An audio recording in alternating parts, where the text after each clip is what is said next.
ಇಜ್ಮೀರ್ ಸುಮಾರು 3.5 ದಶಲಕ್ಷ ಜನಸಂಖ್ಯೆಯನ್ನು ಹೊಂದಿರುವ ನಗರವಾಗಿದ್ದು, ಬರ್ಮಿಂಗ್ಹ್ಯಾಮ್ಗಿಂತ ಸುಮಾರು 4 ಪಟ್ಟು ದೊಡ್ಡದಾಗಿದೆ. ಇದು ಇಸ್ತಾಂಬುಲ್ ಮತ್ತು ರಾಜಧಾನಿ ಅಂಕಾರದ ನಂತರ ಟರ್ಕಿಯ 3ನೇ ಅತಿದೊಡ್ಡ ನಗರವಾಗಿದೆ. ಸುಂದರವಾದ ಕೊಲ್ಲಿಯ ಮೇಲೆ ಮೆಡಿಟರೇನಿಯನ್ ಸಮುದ್ರದಲ್ಲಿ ನೆಲೆಗೊಂಡಿರುವ ಇದು ಸಾಂಸ್ಕೃತಿಕ ಪ್ರಭಾವ ಹಾಗೂ ಐತಿಹಾಸಿಕ ಪ್ರಾಮುಖ್ಯತೆಯನ್ನು ಹೊಂದಿರುವ ದೊಡ್ಡ ಮತ್ತು ಕ್ರಿಯಾತ್ಮಕ ನಗರವಾಗಿದೆ. ಇಜ್ಮೀರ್ಗೆ ಬೈಬಲ್ನ ಹೆಸರು ಸ್ಮಿರ್ನಾ ಮತ್ತು ಸ್ಮಿರ್ನಾದಲ್ಲಿನ ಈ ಸಭೆಗೆ ಪುನರುತ್ಥಾನಗೊಂಡ ಕರ್ತನಾದ ಯೇಸುವು ಪ್ರಕಟಣೆ ಪುಸ್ತಕದ ಆರಂಭಿಕ ಅಧ್ಯಾಯಗಳಲ್ಲಿ ನಾವು ಕಂಡುಕೊಳ್ಳುವ 7 ಸಭೆಗಳಲ್ಲಿ ಒಂದನ್ನು ಉದ್ದೇಶಿಸಿ ಮಾತನಾಡಿದರು. ಮುಖ್ಯವಾಗಿ ಅಲ್ಲಿ ನಡೆದ ಒಂದು ಘಟನೆಯಿಂದಾಗಿ ನಾವು ಇಂದು ಸ್ಮಿರ್ನಾವನ್ನು ನೆನಪಿಸಿಕೊಳ್ಳುತ್ತೇವೆ. ಫೆಬ್ರವರಿ ತಿಂಗಳಲ್ಲಿ 155ನೇ ವರ್ಷದಲ್ಲಿ ಪಾಲಿಕಾರ್ಪ್ ಎಂಬ ಹೆಸರಿನ ಸ್ಮಿರ್ನಾ ಸಭೆಯ ಸೇವಕರಾಗಿದ್ದ 86 ವರ್ಷದ ಬಿಷಪ್ ಯೇಸು ಕ್ರಿಸ್ತನನ್ನು ತ್ಯಜಿಸಲು ನಿರಾಕರಿಸಿದ್ದಕ್ಕಾಗಿ ಬೆಂಕಿಯಿಂದ ಮತ್ತು ಕತ್ತಿಯಿಂದ ಕ್ರೂರವಾಗಿ ಕೊಲ್ಲಲ್ಪಟ್ಟರು. ಯಾರು ಈ ಪಾಲಿಕಾರ್ಪ್? ಅವರು ಒಬ್ಬ ಕರ್ತನಿಗೆ ನಂಬಿಗಸ್ತನಾದ ಸಭಾ ಸೇವಕ, ಬಿಷಪ್, ಸಂತ ಮತ್ತು ರಕ್ತಸಾಕ್ಷಿಯಾಗಿದ್ದರು. ಶಾಶ್ವತವಾಗಿ ಪ್ರಾಚೀನ ಸ್ಮಿರ್ನಾದೊಂದಿಗೆ ಸಂಬಂಧ ಹೊಂದಿದ್ದರು. ಒಂದು ಸಾಂಪ್ರದಾಯಿಕ ಪ್ರಕಾರ ಪಾಲಿಕಾರ್ಪ್ ಗುಲಾಬನಾಗಿ ಜನಿಸಿದನು, ಆದರೆ ಕ್ಯಾಲಿಸ್ಟ್ರೋ ಎಂಬ ದೈವಿಕ ಮಹಿಳೆ ಅವನನ್ನು ದತ್ತು ತೆಗೆದುಕೊಂಡಳು. ಅವರು ಬೈಬಲ್ ವಾಕ್ಯಗಳನ್ನು ಪ್ರೀತಿಸಲು, ಅವುಗಳನ್ನು ನೆನಪಿಟ್ಟುಕೊಳ್ಳಲು, ಪ್ರಾರ್ಥಿಸಲು, ನಂತರ ಅವನನ್ನು ದೀಕ್ಷಾಸ್ನಾನಕ್ಕೆ ಕರೆದೊಯ್ಯಲು ಕಲಿಸಿದರು. ಧರ್ಮವು ಸ್ಮಿರ್ನಾಕ್ಕೆ ಯಾವಾಗ ಬಂದಿತು ಎಂಬುದು ನಮಗೆ ನಿಖರವಾಗಿ ತಿಳಿದಿಲ್ಲ. ಬಹುಶಃ ಇದು ಪೌಲನು ಎಫೆಸದಲ್ಲಿ 2 ವರ್ಷಗಳ ಕಾಲ ಮಾಡಿದ ಸೇವೆಯ ಅವಧಿಯಲ್ಲಿ ಆಗಿರಬಹುದು. ಆ ಸಮಯದಲ್ಲಿ ಸುವಾರ್ತೆಯು ನಗರದಿಂದ ಗ್ರಾಮೀಣ ಪ್ರದೇಶಗಳಿಗೆ ಹರಡಲು ಪ್ರಾರಂಭಿಸಿತು. ಪಾಲಿಕಾರ್ಪ್ ಸ್ವತಃ ಪೌಲನನ್ನು ನೇರವಾಗಿ ಎಂದೂ ಭೇಟಿಯಾಗಿರಲಿಲ್ಲ, ಆದರೆ ಅವನು ಪೌಲನ ಬರಹಗಳನ್ನು, ಪತ್ರಗಳನ್ನು ತಿಳಿದಿದ್ದನು. ಅವುಗಳನ್ನು ಆಗಾಗ್ಗೆ ಆತನು ತನ್ನ ಸೇವೆಯಲ್ಲಿ ಉಲ್ಲೇಖಿಸುತ್ತಿದ್ದನು. ಪೌಲನು ಹೊಸ ಒಡಂಬಡಿಕೆಯಲ್ಲಿ ಫಿಲಿಪ್ಪಿಯನ್ನರ ಪುಸ್ತಕವನ್ನು ಬರೆದಿರುವ ಹಾಗೆ ನಂತರ ಸ್ವತಃ ಫಿಲಿಪ್ಪಿಯ ಸಭೆಗೆ ತಾನೇ ಪತ್ರವೊಂದನ್ನು ಬರೆದನು. ಆದ್ದರಿಂದ ಪೌಲನು ತನ್ನ ಪತ್ರಗಳಿಂದ, ವಿಶೇಷವಾಗಿ ಅವನ ಬರಹಗಳಿಂದ ಪಾಲಿಕಾರ್ಪ್ಗೆ ಬಹಳ ಮುಖ್ಯನಾಗಿದ್ದನು. ಪಾಲಿಕಾರ್ಪ್ಗೆ ಮತ್ತೊಬ್ಬ ಮಹಾನ್ ಅಪೊಸ್ತಲನಾದ ಯೋಹಾನನ ಪರಿಚಯವಿತ್ತು. ಅವರು ಯೋಹಾನನೊಂದಿಗೆ ವೈಯಕ್ತಿಕ ಸಂಬಂಧವನ್ನು ಹೊಂದಿದ್ದರು. ಆದ್ದರಿಂದ ಪಾಲಿಕಾರ್ಪ್ ಈ ಇಬ್ಬರನ್ನು ಚೆನ್ನಾಗಿ ತಿಳಿದಿದ್ದರಿಂದ ಪೌಲನ ಮತ್ತು ಯೋಹಾನನ ಕಾರ್ಯಗಳನ್ನು ವಿಶೇಷವಾದ ರೀತಿಯಲ್ಲಿ ಒಟ್ಟುಗೂಡಿಸಿ ಅಪೊಸ್ತಲಿಕ್ ಕ್ರೈಸ್ತತ್ವವನ್ನು ಹೊರತರುತ್ತಾನೆ. ಯೇಸುವು ಪೌಲನಿಗೆ ನೀವು ನನ್ನನ್ನು ಹಿಂಬಾಲಿಸುತ್ತೀಯೋ ಎಂದು ಕೇಳುವುದನ್ನು, ಯೋಹಾನನಿಗೆ ನೀನು ನನ್ನನ್ನು ಪ್ರೀತಿಸುತ್ತೀಯೋ ಎಂದು ಕೇಳುವುದನ್ನು ಅವನು ಈ ಇಬ್ಬರಿಂದಲೂ ತಿಳಿದಿದ್ದನು. ಈ 2 ಪ್ರಶ್ನೆಗಳು ಈತನ ಜೀವನ ಮತ್ತು ಸೇವೆಯನ್ನು ರೂಪಿಸಿ ಕ್ರಿಸ್ತನಿಗಾಗಿ ರಕ್ತಸಾಕ್ಷಿಯಾಗಲು ಈತನನ್ನು ದೃಢಪಡಿಸುತ್ತವೆ. ಈ ದೇವಜನರು ಶ್ರೇಷ್ಠ, ವಿರೋಚಿತ ವ್ಯಕ್ತಿಗಳಾಗಿದ್ದರು ಮತ್ತು ಅವರು ಅದ್ಭುತ ಧೈರ್ಯಶಾಲಿ ಜನರಾಗಿದ್ದರು. ಅವರು ಉತ್ತಮ ನಾಗರಿಕರಾಗಲು ಬಯಸಿದ್ದರು ಮತ್ತು ಅಧಿಕಾರದಲ್ಲಿರುವವರಿಗೆ ಪದೇ ಪದೇ ನಾವು ನಮ್ಮ ತೆರಿಗೆಗಳನ್ನು ಪಾವತಿಸಲು ಸಿದ್ಧರಿದ್ದೇವೆ, ಚಕ್ರವರ್ತಿ ಸೇರಿದಂತೆ ಅಧಿಕಾರದಲ್ಲಿರುವವರಿಗಾಗಿ ನಾವು ಸಂತೋಷದಿಂದ ಪ್ರಾರ್ಥಿಸುತ್ತೇವೆ ಎಂದು ಹೇಳಿದರು. ನಾವು ಚಕ್ರವರ್ತಿಗಾಗಿ ಪ್ರಾರ್ಥಿಸುತ್ತೇವೆ, ಆದರೆ ನಾವು ಚಕ್ರವರ್ತಿಯನ್ನು ಪ್ರಾರ್ಥಿಸುವುದಿಲ್ಲ ಅಥವಾ ಅವನನ್ನು ಪೂಜಿಸುವುದಿಲ್ಲ, ಏಕೆಂದರೆ ನೀವು ತಿಳಿಯದೇ ಇರುವಂಥ ಬೇರೊಂದು ಜಗತ್ತಿನ ಪ್ರಜೆಗಳು. ನಾವು ಈ ಜಗತ್ತಿನವರಲ್ಲ, ನಾವು ಎಕ್ಲೇಶಿಯಾ ಅಂದರೆ ಸಭೆಗೆ ಸೇರಿದವರಾಗಿದ್ದೇವೆ ಮತ್ತು ನಾವು ಬೇರೆಯದೇ ಆದ ಸಿಂಹಾಸನದ ಮೇಲೆ ಕುಳಿತಿರುವ ಇನ್ನೊಬ್ಬ ಮಹಿಮೆಯ ರಾಜನನ್ನು ಮಾತ್ರವೇ ಆರಾಧಿಸುವವರಾಗಿದ್ದೇವೆ ಎಂದು ತಿಳಿಸುತ್ತಿದ್ದರು. ಇದು ಪ್ರಕಟಣೆ ಪುಸ್ತಕವನ್ನು ಬರೆದ ಸಂದರ್ಭವಾಗಿತ್ತು. ರೋಮನ್ ಚಕ್ರವರ್ತಿ ಡೊಮಿಷಿಯನ್ ಆಳ್ವಿಕೆಯಲ್ಲಿ ಎಂದು ನಾವು ಭಾವಿಸುತ್ತೇವೆ ಮತ್ತು ಕ್ರಿಶ್ಚಿಯನ್ನರು ಘೋಷಿಸುತ್ತಿರುವುದು ಕ್ರಾಂತಿಯಲ್ಲ. ಆ ಪದದ ಸಾಮಾನ್ಯ ಅರ್ಥದಲ್ಲಿ ಕ್ರಾಂತಿಕಾರಿಯಲ್ಲ. ಇದು ಸೀಸರ್ ಎಲ್ಲವೂ ಅಲ್ಲ ಮತ್ತು ಅವನು ದೇವರಲ್ಲ ಎಂದು ಹೇಳುವ ಒಂದು ಮಾರ್ಗವಾಗಿತ್ತು. ಸಭೆ ಮತ್ತು ಸಾಮ್ರಾಜ್ಯದ ನಡುವೆ ದೈವಿಕವಾಗಿ ಗೊತ್ತುಪಡಿಸಿದ ಅಂತರವಿದೆ ಮತ್ತು ಕ್ರಿಶ್ಚಿಯನ್ನರು ಹಳೆಯ ಒಡಂಬಡಿಕೆಯನ್ನು ಸ್ವೀಕರಿಸಿದ್ದರಿಂದ ಅವರು 10 ಆಜ್ಞೆಗಳನ್ನು ತಿಳಿದಿದ್ದರು. ವಿಶೇಷವಾಗಿ ಮೊದಲನೆಯದು, ನಾವು ನಿಮ್ಮನ್ನು ಈಜಿಪ್ಟ್ ದೇಶದಿಂದ ಗುಲಾಮಗಿರಿಯ ಮನೆಯಿಂದ ಹೊರಗೆ ತಂದ ನಿಮ್ಮ ದೇವರಾದ ಕರ್ತನು, ನನ್ನ ಹೊರತು ನಿನಗೆ ಬೇರೆ ದೇವರುಗಳಿರಬಾರದು ಎಂದು ಹೇಳಿದನು ಎಂಬುದೇ. ರಾಜ್ಯವು ದೇವರಿಂದ ನೇಮಿಸಲ್ಪಟ್ಟಿದೆ, ಆದರೆ ಅದನ್ನು ಆಳುವವನು ದೇವರಲ್ಲ ಎಂದು ಹೇಳುತ್ತಿದ್ದರು. ಇದರ ನಿಮಿತ್ತವಾಗಿ ಅವರು ಚಕ್ರವರ್ತಿಯ ಉಗ್ರ ಕೋಪಕ್ಕೆ ತುತ್ತಾಗಿ ಘೋರ ಹಿಂಸೆಯನ್ನು ಅನುಭವಿಸಬೇಕಾಗಿ ಬರುತ್ತಿತ್ತು. ಅಂದು ಸ್ಮುರ್ನಾದಲ್ಲಿ ರಜಾ ದಿನವಾದ ಆಟದ ದಿನವಾಗಿತ್ತು. ಚಿತ್ರಹಿಂಸೆ ಮತ್ತು ಹಿಂಸಾಚಾರದ 20,000 ರಕ್ತಪಿಪಾಸು ಅಭಿಮಾನಿಗಳು ಪ್ರದರ್ಶನಗಳನ್ನು ನೋಡಲು ಹೊರಟು ಬಂದಿದ್ದರು. ಈ ಹಿಂಸಾಚಾರವು ಉದ್ದೇಶಪೂರ್ವಕವಾಗಿತ್ತು. ಸ್ಮುರ್ನಾ ರೋಮನ್ ಆಟ ಪ್ರದರ್ಶನದ ಕೇಂದ್ರ ಬಿಂದುವಾಗಿತ್ತು. ಉತ್ತರಕ್ಕೆ ಕೆಲವೇ ಮೈಲುಗಷ್ಟು ದೂರದಲ್ಲಿರುವ ಪೆರ್ಗಮಮಲ್ಲಿ ಗ್ಲಾಡಿಯೇಟರ್ಗಳಿಗೆ ತರಬೇತಿ ನೀಡುವ ಶಾಲೆ ಸಹ ಇತ್ತು. ಆ ದಿನದ ಕಾರ್ಯಕ್ರಮವು ಹೀಗಿತ್ತು. ಬೆಳಿಗ್ಗೆ ಕಾಡು ಪ್ರಾಣಿಗಳನ್ನು ಅಖಾಡಕ್ಕೆ ಬಿಡಲಾಯಿತು. ಅನೇಕರನ್ನು ಬೇಟೆಯಾಡಿ ಕೊಲ್ಲಲಾಯಿತು. ನಂತರದ ಸಮಯ ಗ್ಲಾಡಿಯೇಟರ್ಗಳು ಸ್ವತಃ ಹೋರಾಡಿ ಕೊಲ್ಲುತ್ತಿದ್ದರು. ಆದರೆ ಮಧ್ಯಾಹ್ನ ಆಕಾಶದಲ್ಲಿ ಬಿಸಿಲು ಹೆಚ್ಚಿದಾಗ ಅಪರಾಧಿಗಳನ್ನು ಗಲ್ಲಿಗೇರಿಸುವ ಸಮಯವಾಗಿತ್ತು. ಅಲ್ಲಿ ಬಹಳಷ್ಟು ಮಂದಿ ಇದ್ದವರಲ್ಲಿ ಹೆಚ್ಚು ಮಂದಿ ಗುಲಾಮರು, ಯುದ್ಧದ ಸೆರೆಯಾಳುಗಳು, ಕೊಲೆಗಾರರು ಮತ್ತು ಪಾಲಿಕಾರ್ಪ್ನಂತವರು ಸೀಸರನ ದೇವತ್ವವನ್ನು ಗೌರವಿಸಲು ನಿರಾಕರಿಸುವ ಮೂಲಕ ಅವನಿಗೆ ಪೂಜಿಸಲು ಒಪ್ಪದಿರುವ ದೈವಜನರು ಇಂಥವರೇ ಆಗಿರುತ್ತಿದ್ದರು. ಇವರೆಲ್ಲರೂ ಅಂದಿನ ಭಯಾನಕ ಮರಣವನ್ನು ಸಂಧಿಸಲು ಸಿದ್ಧವಾಗಿರಬೇಕಾಗುತ್ತಿತ್ತು.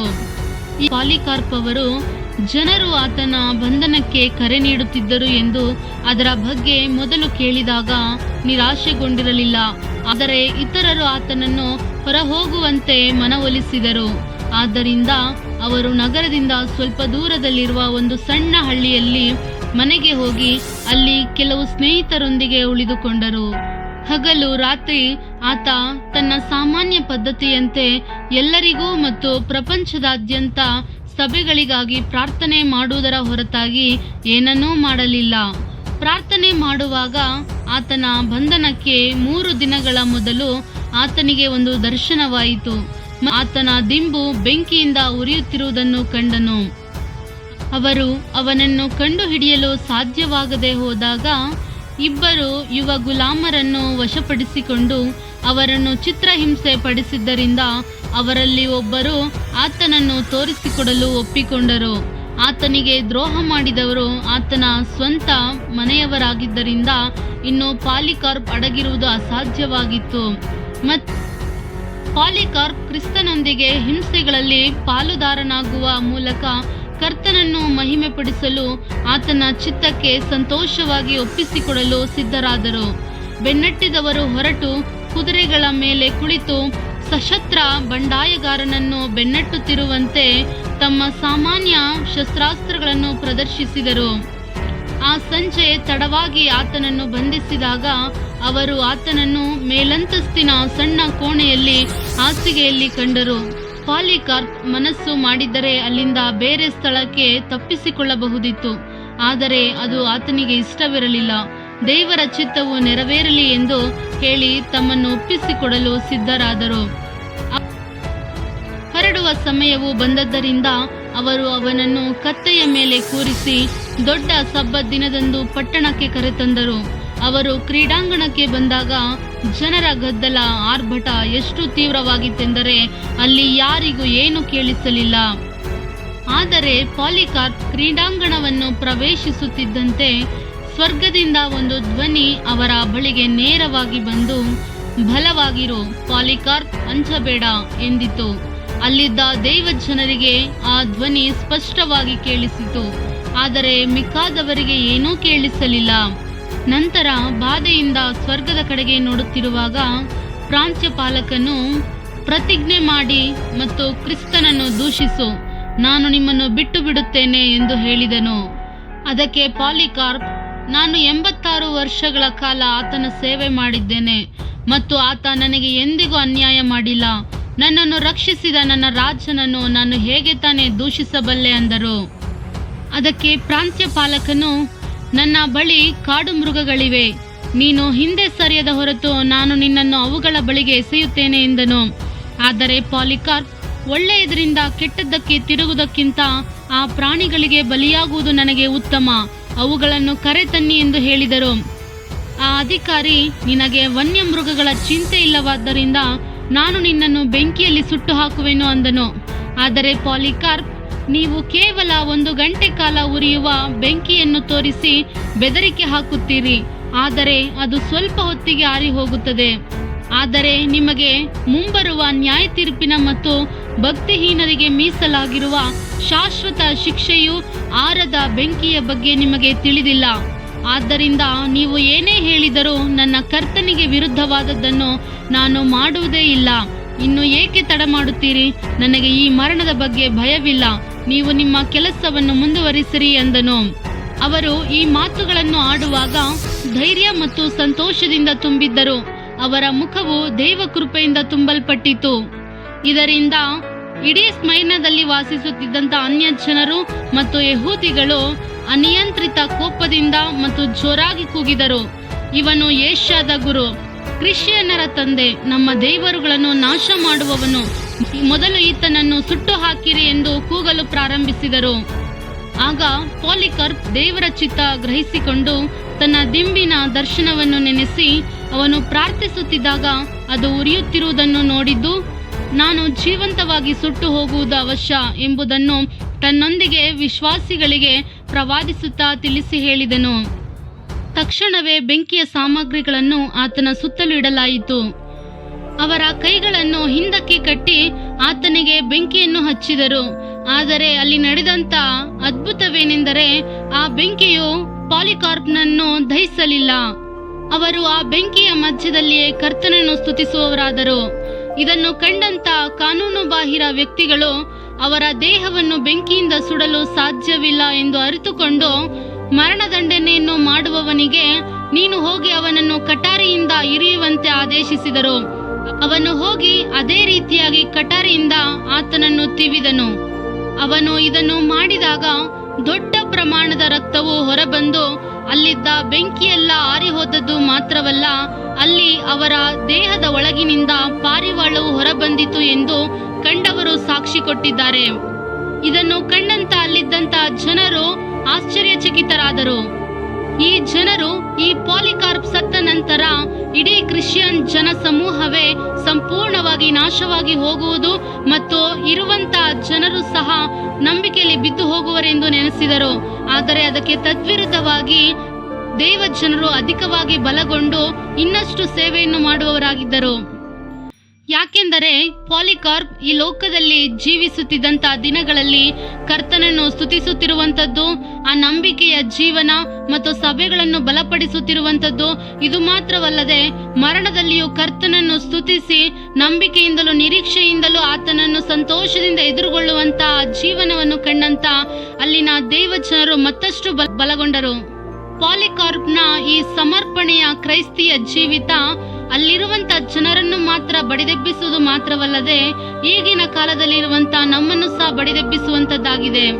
ನಂತರ ದೇವಜನರು ಪಾಲಿಕಾರ್ಪ್ನ ಸುಟ್ಟ ಮೂಳೆಗಳನ್ನು ಆತನ ಮರಣದವರೆಗಿನ ನಂಬಿಗಸ್ತಿಕೆಯ ಜ್ಞಾಪನೆಯಾಗಿ ಸಂಗ್ರಹಿಸಿದರು. ಪ್ರತಿ ವರ್ಷ ಅವರ ಹುತಾತ್ಮತೆಯ ವಾರ್ಷಿಕೋತ್ಸವದಂದು ಅವರು ಪ್ರಾರ್ಥನೆ ಮಾಡಲು ಮತ್ತು ನೆನಪಿಟ್ಟುಕೊಳ್ಳಲು ಒಟ್ಟುಗೂಡುತ್ತಿದ್ದರು. ಅದು ಏಕೆಂದರೆ ರಕ್ತಸಾಕ್ಷಿ ಎಂಬುದು ಸಮರ್ಪಣೆ, ತ್ಯಾಗ ಮತ್ತು ಸಂತೋಷವು ಬೇರ್ಪಡಿಸಲಾಗದ ಸ್ಥಳವಾಗಿದೆ. ಪಾಲಿಕಾರ್ಪ್ ಮುಪ್ಪಿನ ಸಮಯದಲ್ಲಿಯೂ ಸಹ ಮರಣವು ಬಂದರೂ ಕರ್ತನನ್ನು ಬಿಟ್ಟುಕೊಡದೆ ಆತನಿಗೆ ನಂಬಿಗಸ್ತನಾಗಿ ನಿಂತನು. ಅದೇ ರೀತಿ ನಾವು ಸಹ ನಮ್ಮ ಎಲ್ಲಾ ಸ್ಥಿತಿಗತಿಗಳಲ್ಲಿಯೂ ಎಲ್ಲಾ ಪರಿಸ್ಥಿತಿಗಳಲ್ಲಿಯೂ ಕರ್ತನಿಗೆ ನಂಬಿಗಸ್ತರಾಗಿ ಜೀವಿಸುವಂತೆ ಕರ್ತನು ತಾನೇ ನಮ್ಮನ್ನು ಬಲಪಡಿಸಬೇಕೆಂಬುದಾಗಿ ಪ್ರಾರ್ಥಿಸೋಣ. ದೇವರು ತಾನೇ ನಮ್ಮೆಲ್ಲರೊಂದಿಗೆ ಇರಲಿ. ಆಮೇನ್.